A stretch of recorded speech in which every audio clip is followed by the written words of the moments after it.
جمعية رسالة للأعمال الخيرية.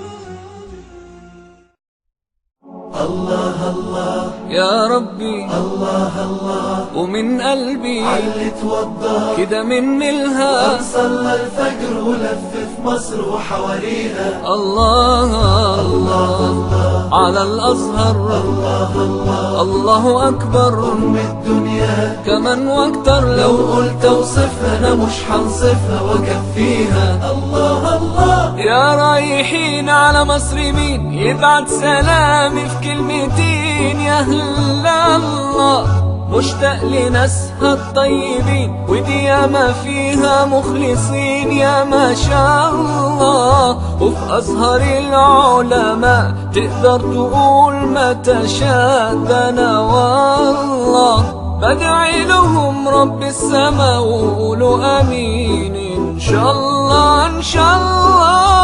الله الله يا ربي الله الله ومن قلبي علي توضى كده من الها صلى الفجر ولف في مصر وحواليها. الله الله على الأزهر الله الله الله أكبر أم الدنيا كمان واكتر لو قلت اوصفها أنا مش هنصفها وأكفيها. الله الله مصر اللي زارها الخليل سيدنا إبراهيم ونهار وليل مشي فيها استجاب رب العباد لما دعاه موسى الكليم عاش فيها والسيدة العذراء اجتازت الصحراء خطويها واللي كبر على أرضها يوسف نبي وصديق وحماها. الله الله يا ربي الله الله ومن قلبي علي توضى كده من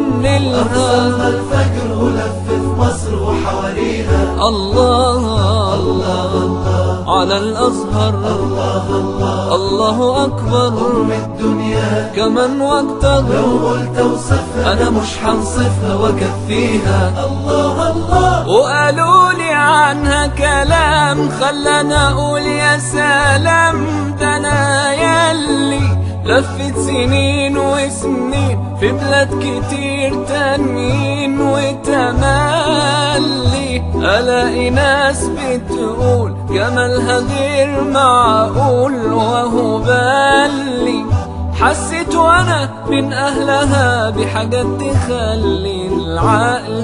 جمعية رسالة، رسالتنا نخدم كل محتاج.